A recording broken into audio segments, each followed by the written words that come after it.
இந்த வீடியோ என்ன பார்க்க போகிறோம்னு பார்த்தீங்கன்னா cells are connected in parallel தான் பார்க்க போகிறோம். இப்போது இது ஃபஸ்ட்டு செல்லோட பாசிட்டிவ், இது ஃபஸ்ட்டு செல்லோட நெகட்டிவ். அடுத்து செகண்ட் செல்லோட பாசிட்டிவ், செகண்ட் செல்லோட நெகட்டிவ். அடுத்து தேர்ட் செல்லோட பாசிட்டிவ், தேர்ட் செல்லோட நெகட்டிவ். இப்போ இதை ஃபுல்லாக என்ன பண்ண போகிறோம், பாசிட்டிவ் டெர்மினல் பூரா என்ன பண்ணணும்னா கனெக்ட் பண்ணணும், நெகட்டிவ் டெர்மினல் ஃபுல்லாக கனெக்ட் பண்ணணும். இப்போ கனெக்ட் பண்ணும்போது நமக்கு என்ன கிடைக்கும் அப்படின்னா parallel கனெக்ஷன் வந்து நமக்கு கிடைச்சிடும். அதாவது ஃபஸ்ட் செல்லோட பாசிட்டிவ், செகண்ட் செல்லோட பாசிட்டிவ் கனெக்ட் பண்ணணும். செகண்ட் செல்லோட பாசிட்டிவ் வந்து என்ன பண்ணணும், தேர்ட் செல்லோட பாசிட்டிவோட நம்ம கனெக்ட் பண்ணணும். அடுத்து ஃபஸ்ட் செல்லோட நெகட்டிவ் வந்து என்ன பண்ணணும், செகண்ட் செல்லோட நெகட்டிவ், செகண்ட் செல்லோட நெகட்டிவை தேர்ட் செல்லோட நெகட்டிவோட கனெக்ட் பண்ணணும். இந்த மாதிரி கனெக்ட் பண்ணுறது என்ன சொல்கிறாங்கன்னா parallel சர்க்யூட் அப்படின்னு சொல்கிறாங்க. இதில் வந்து என்ன இருக்குன்னா ஒவ்வொரு செல்லுக்கு என்ன இருக்கும், இஎம்எஃப் வந்து இருக்கும். ஒவ்வொரு செல்லு என்ன இருக்கும், இஎம்எஃப். ஓகேங்களா, ஒவ்வொரு செல்லுக்கு என்ன இருக்குன்னா இஎம்எஃப் வந்து ப்ரொடியூஸ் பண்ணணும். அடுத்து ஒவ்வொன்றுக்கு என்ன இருக்குன்னா இன்டர்னல் ரெசிஸ்டன்ஸ் இருக்கும்.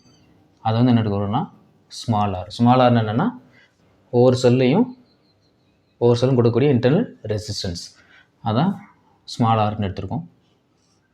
இப்போது இது வந்து பார்த்திங்கன்னா negative free end, negative free end minus. இது வந்து பார்த்திங்கன்னா பாசிட்டிவ் ஃப்ரீ எண்ட் ப்ளஸ். இதை வந்து ஏன்னு எடுத்துக்குவோம், இது எப்படி எடுத்துக்குவோம், பின்னு எடுத்துக்குவோம். எடுத்துக்கணும் ஏ பி. இது வந்து என்னென்னா positive free end, positive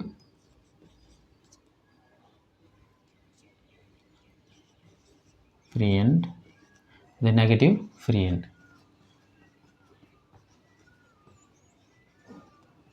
negative free end.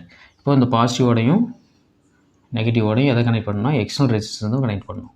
எதை கனெக்ட் பண்ணணும், எக்ஸ்டர்னல் ரெசிஸ்டன்ஸ். அது என்னென்னா கேபிட்டல் ஆர். இப்போது சர்க்யூட் வந்து கம்ப்ளீட் ஆகிடுச்சு. இதில் என்ன ஆகும், கரண்ட் வந்து ஃப்ளோ ஆக ஆரம்பிக்கும். எப்படி போகும்னா பாசிட்டிவ் டு நெகட்டிவ் வந்து என்ன ஆகும், ஃப்ளோவாக ஆரம்பிக்கும். இந்த ஏபி இந்த ரெண்டு டெர்மினல் இருக்குது பார்த்தீங்களா, இது வந்து positive free end, negative free end. இதுலேருந்து கிடைக்கக்கூடிய அவுட்புட் எவ்வளோ தான் கிடைக்கும்னா எப்சிலான் தான் கிடைக்கும். எதுலேருந்து, இந்த செல்ஸ் வந்து எப்படி கனெக்ட் பண்ணியிருக்கோம், பேரலாக தானே கனெக்ட் பண்ணியிருக்கோம். என்ன கனெக்ட் பண்ணியிருக்கோம், பேரலல். இருந்தாலும் இதுலேருந்து கிடைக்கக்கூடிய அவுட்புட் எவ்வளோ தான் கிடைக்கும், உங்களுக்கு என் எப்சிலான் கிடைக்காது, வெறும் எப்சிலான் மட்டும் தான் கிடைக்கும். என்ன கிடைக்கும், வெறும் எப்சிலான் கரண்ட் தான் கிடைக்கும். ஓகேங்களா, அங்கே சீரிஸ் மாதிரி என்னது என் எப்சிலான்லாம் கிடைக்காது, இங்கே எவ்வளோ தான் கிடைக்கும், எப்சிலான் தான் கிடைக்கும். அப்போது பேரலாக கனெக்ட் பண்ணும்போது அவுட்புட் எவ்வளோ தான் கிடைக்கும், எப்சிலான் தான் கிடைக்கும். ஓகேங்களா, இப்போது ஸ்மால் ஆருங்கிறது என்ன, இன்டர்னல் ரெசிஸ்டன்ஸ். ஸ்மால் ஆருங்கிறது என்ன, இன்டர்னல் ரெசிஸ்டன்ஸ். கேபிட்டல் ஆருங்கிறது என்னென்னா எக்ஸ்டர்னல் ரெசிஸ்டன்ஸ், எக்ஸ்டர்னல் ரெசிஸ்டன்ஸ். ஐங்கிறது என்னென்னா கரண்ட்டு, எதில் போகக்கூடிய கரண்ட்டு, இந்த சர்க்யூட்டில் போகக்கூடிய கரண்ட். எப்சிலான்னா EMF of the cells, EMF of the cells. எப்சிலான்ங்கிறது என்ன, இஎம்எஃப் ஆஃப் தி செல்ஸ். இப்போது நம்ம என்ன கண்டுபிடிக்கணும்னா டோட்டல் இஎம்எஃப் கண்டுபிடிக்கணும். இதில் இந்த செல்லில் போகக்கூடிய total EMF, total EMF of the cells. Already என்ன பார்த்தோம், ஏக்கும் பிக்கும் இடையில, அதாவது positive free end, negative free end. இதுலேருந்து கிடைக்கக்கூடிய இஎம்எஃப் அவுட்புட் எவ்வளோ தான் கிடைக்கும்னா எப்சிலான் தான் கிடைக்கும்னு பார்த்துருக்கோம். அப்போது இங்கே என்ன தான் வரும், என் நம்பர் ஆஃப் செல்ஸ் கனெக்ட் பண்ணாலும் அவுட்புட் என்ன தான் கிடைக்கும்னா எப்சிலான் தான் கிடைக்கும். அவுட்புட் எவ்வளோ தான் கிடைக்கும், எப்சிலான் தான் கிடைக்கும். அடுத்து நெக்ஸ்ட் என்ன கண்டுபிடிக்கணும்னா இதில் டோட்டல் ரெசிஸ்டன்ஸ் கண்டுபிடிக்கணும். அதுக்கு முன்னாடி இங்கே என்ன பண்ண போகிறோம், இந்த செல்ஸ் வந்து எப்படி கனெக்ட் பண்ணுவோம்னா சீரிஸில் கனெக்ட் பண்ணால் அப்படியே டேரெக்டாக ஆட் பண்ணிக்கலாம். ஆனால் இங்கே வந்து என்ன கனெக்ட் பண்ணிக்கலாம், பேரலல். அப்போ இன்டர்னல் ரெசிஸ்டன்ஸ் வந்து எப்படி கனெக்ட் பண்ணணும், பேரலாக கனெக்ட் பண்ணதுனால நம்ம ரெசிஸ்டன்ஸ் பார்த்துருப்போம். அதாவது சீரிஸ் கனெக்ஷன் இன் ரெசிஸ்டர், சீரிஸ் கனெக்ஷன் இன் பேரலல் அப்படின்னு சொல்லிட்டு அதோட ஃபார்முலா தான் இங்கே யூஸ் பண்ண போகிறோம். அதாவது எதோட ஃபார்முலானா பேரலல். அப்போ என்ன வரும், 1/, அங்கே என்ன எழுதிப்போனால் 1/R, 1/R ஈக்குவல் டு என்ன, 1/R1, 1/R2, 1/R3 இந்த மாதிரி தான் பார்த்துருப்போம். இது வந்து எதுக்குன்னா பேரலலுக்கு. இதே ஃபார்முலா தான் எங்கே யூஸ் பண்ண போகிறோம்னா இங்கே யூஸ் பண்ண போகிறோம். ஓகேங்களா, அப்போ இங்கே என்ன வரும், இதுக்கு தகுந்த மாதிரி மாடிஃபை பண்ணி எழுத வேண்டியதான். அப்போ இங்கே என்ன வரும்னா 1/R ஈக்குவலண்ட், R ஈக்குவலண்ட் அது ஈக்குவலண்ட் வந்து பேஸில் போட்டுக்கலாம் கொஞ்சம் கீழே தள்ளி ஆர் ஈக்குவலண்ட். ஓகேங்களா? இப்போது இதில் பார்க்கக்கூடிய டோட்டல் இன்டர்னல் ரெசிஸ்டன்ஸ் கால்குலேட் பண்ணோம் அப்படின்னா இது என்ன கனெக்ஷன்? Parallel connection. அப்போ என்ன எடுக்கணும்? 1/Rன்னு எடுத்துக்கணும். 1/R plus 1/R. இதில் வந்து என்ன கனெக்ட் பண்ணிக்கணும்? n நம்பர் ஆஃப் செல்ஸ் வந்து கனெக்ட் பண்ணியிருக்கோம். n நம்பர் ஆஃப் செல்ஸ் வந்து கனெக்ட் பண்ணிக்க மாதிரி என்ன பண்ணணும்? கன்சிடர் பண்ணிக்கணும். கன்சிடர் பண்ணிவிட்டு அதுக்கு நம்ம என்ன பண்ண போகிறோம்? டோட்டல் இன்டர்னல் ரெசிஸ்டன்ஸ் வந்து கால்குலேட் பண்ண போகிறோம். அப்போ என்ன வரும்? இங்கே 1/R. இப்போ டோட்டலாக எத்தனை செல்ஸ் கனெக்ட் பண்ணியிருக்கோன்னா n நம்பர் ஆஃப் செல்ஸ் வந்து கனெக்ட் பண்ணியிருக்கோம். அதோட இன்டர்னல் ரெசிஸ்டன்ஸ் எவ்வளோன்னா R. இன்டர்னல் ரெசிஸ்டன்ஸ் எவ்வளோன்னா R. அப்போது 1/R ஈக்குவலண்ட் என்ன கிடைக்கும்? n/R தான் கிடைக்கும். எவ்வளோ கிடைக்கும்? n/R. அப்போது நம்ம என்ன கண்டுபிடிக்கணும்? இது கண்டுபிடிச்சோம். 1/R கண்டுபிடிச்சாச்சு. அடுத்து என்ன கண்டுபிடிக்கணும்? R ஈக்குவலண்ட் கண்டுபிடிக்கணும். என்ன எடுக்கணும்? R equivalent. அப்போ என்ன பண்ணணும்னா ரெசிப்ரோக்கல் எடுத்து எழுதணும். என்ன எழுதணும்? ரெசிப்ரோக்கல் எடுத்து எழுதணும். எதை ரெசிப்ரோக்கல் எடுக்கணும்? இந்த ஃபார்முலா அப்படியே ரெசிப்ரோக்கல் எடுக்கும்போது என்னது? R ஈக்குவலண்ட் ஈக்குவல் டு n/Rங்கிறது என்னவோ மாறிடும். R/Nன்னு மாறிடும். என்னவோ மாறிடும்? R/N. ஓகேங்களா? இப்போது என்ன கண்டுபிடிச்சிட்டோம்? டோட்டல் இன்டர்னல் ரெசிஸ்டன்ஸ் தான் கால்குலேட் பண்ணியிருக்கோம். என்ன கண்டுபிடிச்சிருக்கோம்? Total internal resistance. நெக்ஸ்ட் என்ன கண்டுபிடிக்கணும்? இந்த சர்க்கியூட்டில் போகக்கூடிய டோட்டல் கரண்ட் கண்டுபிடிக்கணும். என்ன கண்டுபிடிக்கணும்? Total current. அப்போ என்ன வரும்? Total current total resistance collect பண்ணணும், கால்குலேட் பண்ணணும். அப்போ என்ன வரும்? டோட்டல்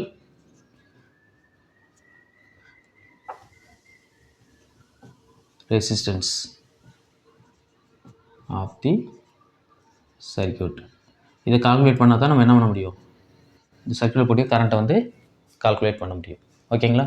அப்போ total resistance of the circuit எவ்வளோ அப்படின்னா எதை ஆட் பண்ணோம்? Capital R. அதாவது எக்ஸ்டர்னல் ரெசிஸ்டன்ஸ். அடுத்து பார்த்திங்கன்னா இன்டர்னல் ரெசிஸ்டன்ஸ் என்ன வரும்? R/Nன்னு வரும். R/N. ஓகேங்களா? ஏன் இந்த R/N வருதுன்னா இது என்ன கனெக்ஷன்? பேரலல் கனெக்ஷன் இருந்தால் உங்களுக்கு ஃபார்முலா வந்து அப்படியே டோட்டலாக மாறிடும். அங்கே மாதிரி டேரெக்டாக நம்ம அப்படி ஆட் பண்ணி போட முடியாது. புரியுதுங்களா? இப்போ என்ன கண்டுபிடிக்கணும்? கரண்ட் கண்டுபிடிக்கணும். எதை கண்டுபிடிக்கணும்னா அதுக்கு முன்னாடி என்ன ஓம்ஸில் யூஸ் பண்ணுவோம். எதை யூஸ் பண்ணுவோம்? ஓம்ஸில். ஓம்ஸில் என்ன? யூஸிங் ஓம்ஸ்லா. ஓம்ஸில் என்ன? V equal to IR. இப்போ I வேணும்னா என்ன எழுதுவோம்? V/R தான் எழுதுவோம். V/R. இங்கே V வந்து எப்படி எடுத்துக்கோன்னா எப்சிலான் எடுத்துருக்கோம். எப்படி எடுத்துருக்கோம்? எப்சிலான். அப்போது என்ன வரும்? I ஈக்குவல் டு எப்சிலான்/Rன்னு வரும். I ஈக்குவல் டு என்ன வரும்? எப்சிலான்/R. ஓகேங்களா? இப்போது ஃபார்முலா எழுதுங்க. EMF என்ன? Total EMF.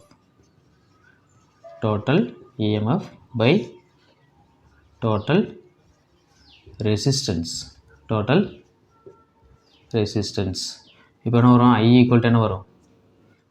EMF எவ்வளோ போட்டுக்கோம்? டோட்டல் EMF எப்சிலான் தானே. என்ன வரும்? எப்சிலான். அடுத்து டோட்டல் ரெசிஸ்டன்ஸ் எவ்வளோனா R plus R/N. R plus R/N. இப்போ என்ன பண்ண போகிறோன்னா இதோட மல்டிப்ளை பண்ணணும். மல்டிப்ளை பண்ணால் என்ன கிடைக்கும்? இந்த ஆரோட இதை கொண்டு வந்து பண்ணும்போது என்ன கிடைக்குன்னா I ஈக்குவல் டு என்ன கிடைக்கும்? எப்சிலான் பை மல்டிப்ளை பண்ண என்ன கிடைக்கும்? NR ப்ளஸ் R/Nன்னு கிடைக்கும். NR plus R/N. அடுத்த ஸ்டெப்பில் என்ன ஆகும்னா இங்கே என்ன ஆயிரும்? N வந்து மேலே போயிடும். ஏன்னா ஒன் மோர் டிவிஷன் இருக்கக்கூடாதுல்ல. அதனால் என்ன ஆகும்னா N வந்து மேலே போகும். அப்போ என்ன கிடைக்கும்? I equal to N epsilon by NR plus Rன்னு கிடைக்கும். NR plus R. இதுதான் எதுக்கு ஃபார்முலா அப்படின்னா இந்த சர்க்யூட்டில் போகக்கூடிய கரண்ட்டுக்கான ஃபார்முலா. ஓகேங்களா? அப்போது I equal to N epsilon by NR plus Rன்னு கிடைக்கும். NR plus R. இப்போ என்ன பார்க்க போகிறோம்னா கேஸ் 1 கேஸ் 2 பார்க்க போகிறோம். என்ன பார்க்க போகிறோம்? Case 1 case 2. கேஸ் 1 இதில் என்ன பார்க்க போகிறோம்னா இன்டர்னல் ரெசிஸ்டன்ஸ் வந்து மினிமமாக இருக்க மாதிரி எடுத்துக்க போகிறோம். இன்டர்னல் ரெசிஸ்டன்ஸ் எப்படி இருக்கும்? மினிமமாக இருக்க மாதிரி எடுத்துக்க போகிறோம். அப்போ இங்கே எது மினிமமாக இருக்குது? ஸ்மால் ஆர் தானே. அப்போ அதை நெக்லேட் பண்ணணும். ஆர் நெக்லேட்டட். ஏன் நெக்லேட் பண்ணுறோன்னு தெரியல. வெரி வெரி ஸ்மாலாக இருக்கும்போது என்ன பண்ணுவோம்? அதை நெக்லேட் பண்ணிடுவோம். வெரி வெரி ஸ்மாலாக இருக்கும் என்ன பண்ணுவோம், அதை நெக்லேட் பண்ணிடுவோம். அப்போது இந்த ஃபார்முலா எழுதிக்கிங்க. ஃபார்முலா என்ன, I equal to n epsilon by n capital R plus small R. இப்போது எதை நெக்லேட் பண்ண போகிறோம்னா ஸ்மால் ஆரை வந்து நெக்லேட் பண்ண போகிறோம். நெக்லேட் பண்ண என்ன கிடைக்கும், I equal to n epsilon by n R கிடைக்கும். இப்போ என்னுக்கு என்ன ஆயிரும், கேன்சல் ஆயிரும். அப்போ என்ன கிடைக்கும் அவுட்புட் உங்களுக்கு, I equal to epsilon by R, epsilon by R. ஆனால் இங்கே என்ன கனெக்ட் பண்ணியிருக்கோம், n நம்பர் ஆஃப் செல்ஸ் தான் கனெக்ட் பண்ணியிருக்கோம். ஆனால் இங்கே கிடைக்கிறது என்ன தான் கிடைக்குது, ஒரு செல்லை கனெக்ட் பண்ணால் ஒரு செல்லில் தனியாக வச்சுக்கும்போது எவ்வளோ EMF ப்ரொடியூஸ் ஆகுமோ அதே தான் என்ன கிடைக்குது சீரிஸில். அதாவது பேரலில் சீரிஸில் வந்து பார்த்தீங்கன்னா என்ன இருக்குன்னா மேக்ஸிமம் கிடச்சிருக்கும். ஆனால் இங்கே வந்து எப்படி தான் கிடைக்கும், மினிமம் தான் கிடைக்கும். அதாவது சொல்கிறேன்ல, சீரிஸ்க்கு அப்படியே என்ன இருக்கும், ஆப்போசிட்டாக தான் எது இருக்கும் அப்படின்னா இந்த பேரலில் வந்து இருக்கும். அங்கே வந்து பார்த்தீங்கன்னா இன்டர்னல் ரெசிஸ்டன்ஸ் வந்து மினிமம் இருந்துச்சுன்னா கரண்ட் வந்து மேக்ஸிமம் கிடச்சிருக்கும். ஆனால் இங்கே வந்து அப்படி இருக்காது. இங்கே இன்டர்னல் ரெசிஸ்டன்ஸ் மினிமம் இருக்கும்போது என்ன ஆகும்னா உங்களுக்கு கரண்ட் வந்து எப்படி தான் கிடைக்கும், மினிமமாக தான் கிடைக்கும். எப்போ அப்படின்னா அந்த பேரலில் கனெக்ட் பண்ணும்போது. ஓகேங்களா. அப்போ உங்கள் அவுட்புட் என்ன தான் கிடைக்குது, ஒரு செல்லில் ப்ரொடியூஸ் ஆகக்கூடிய கரண்ட் தான் என்னவா கிடைக்குது, அவுட்புட்டாக கிடைக்குது. அப்போ இங்கே என்னது அவுட்புட் எப்படி இருக்கும், மினிமம் கரண்ட். அவுட்புட்டில் என்ன கிடைக்கும்னா மினிமம் கரண்ட் தான் அவுட்புட்டாக என்ன கிடைக்கும், மினிமம் கரண்ட் தான் என்ன கிடைக்கும், அவுட்புட்டாக நமக்கு கிடைக்கும். அடுத்து கேஸ் 2. கேஸ் 2ல் என்ன பார்க்க போகிறோம், எது மேக்ஸிமம் இருக்க மாதிரி, இன்டர்னல்ஸ் மினிமம் இருந்துச்சா அப்போ என்ன ஆகும்னா இன்டர்னல் ரெசிஸ்டன்ஸ் வந்து எப்படி இருக்கும், மேக்ஸிமம் இருக்கும். இன்டர்னல் ரெசிஸ்டன்ஸ் வந்து எப்படி இருக்கும், மேக்ஸிமம். இப்போ இங்கே வந்து எது மினிமம், கேபிட்டல் ஆர் தான் மினிமம், அதை நெக்லேட் பண்ணணும். அப்போது கேபிட்டல் ஆர் நெக்லேட், எக்ஸ்டர்னல் ரெசிஸ்டன்ஸ் என்ன போகிறோம், நெக்லேட் பண்ண போகிறோம். எக்ஸ்டர்னல் ரெசிஸ்டன்ஸ் என்ன போகிறோம், நெக்லேட் பண்ணால் என்ன கிடைக்கும் உங்களுக்கு, இந்த ஈக்குவேஷன் எடுத்துக்கோங்க. இந்த ஈக்குவேஷன் எழுதுனீங்கன்னா என்ன கிடைக்கும், I equal to n epsilon by n R plus ஆர்னு கிடைக்கும். ஓகேங்களா. இப்போ நம்ம எதை நெக்லேட் பண்ண போகிறோம், இந்த கேபிட்டல் ஆர் நெக்லேட் பண்ண போகிறோம். அப்போ என்ன கிடைக்கும், I equal to n epsilon by R கிடைக்கும். n எப்சிலான் பை ஆர் நமக்கு தெரியும். இங்கே I ஈக்குவல் டு என்ன, எப்சிலான் பை ஆர். அப்போது இந்த எப்சிலான் பை ஆருங்கிறது என்னென்னா ஒரு செல் வந்து ப்ரொடியூஸ் பண்ணக்கூடிய கரண்ட். அப்போ இங்கே என்ன எழுதணும், I1 வந்து I1 ஈக்குவல் டு என்னது, எப்சிலான் பை ஆர். அப்போ இந்த எப்சிலான் பை ஆருங்கிறது என்னென்னா ஒரு செல்லு ப்ரொடியூஸ் பண்ணக்கூடிய கரண்ட். அப்போ இங்கே என்ன வரும் output, I equal to n I1 என்ன கிடைக்கும், n I1 கிடைக்கும். புரியுதுங்களா. இப்போ வந்து பார்த்தீங்கன்னா இங்கே கரண்ட் எப்படி மேக்ஸிமம் இருக்கும், மினிமமாக இருக்குமா, மேக்ஸிமமாக தான் இருக்கும். கண்டிப்பாக எப்படி இருக்கும், மேக்ஸிமம். ஏன்னா ஒரு செல்ல கரண்ட் போகக்கூடிய கரண்ட்டு அதோட என்ன பண்ணணும், என் நம்பர் ஆஃப் செல்ஸ் மல்டிப்ளை பண்ணும்போது நமக்கு என்ன கிடைக்கும், டோட்டல் கரண்ட் வந்து எப்படி இருக்குன்னா மேக்ஸிமம் இருக்கும். அப்போ அவுட்புட் என்ன தான் கிடைக்கும்னா இங்கே என்ன இருக்கும், மேக்ஸிமம் இருக்கும். அப்போது அவுட்புட் எப்படி கிடைக்கும், மேக்ஸிமம் கரண்ட். அவுட்புட் வந்து எப்படி இருக்கும், மேக்ஸிமம் கரண்ட் வந்து என்னவா கிடைக்கும், அவுட்புட்டாக உங்களுக்கு கிடைக்கும். ஓகேங்களா. அப்போது சீரீஸில் வந்து பார்த்துருப்போம், சீரீஸில் வந்து என்னது ஸ்மால் ஆர் வந்து மினிமம் இருந்துச்சுன்னா கரண்ட் மேக்ஸிமம் ஆகிருக்கும். ஆனால் இங்கே வந்து அப்படியே ஆப்போசிட்டாக இருக்கும். இப்போ ஸ்மால் ஆர் வந்து மினிமம் இருக்கும்போது என்னது கரண்ட் வந்து மினிமம் கரண்ட் கிடைக்குது, ஸ்மால் ஆர் வந்து மேக்ஸிமம் இருக்கும்போது இங்கே மேக்ஸிமம் கரண்ட் கிடைக்குது. புரியுதுங்களா. இப்போ சீரீஸும் பேரலல் எப்படி இருக்கும்னா ஆப்போசிட்டாக தான் இருக்கும். இங்கே சீரீஸ்க்கும் பேரலலுக்கு என்ன டிஃப்ரென்ஸ் அப்படின்னு பார்த்தீங்கன்னா இங்கே கொஞ்சம் இந்த இடத்துல மட்டும் இன்னும் கொஞ்சம் சின்ன டிஃப்ரென்ஸ் இருக்கும். ஓகேங்களா.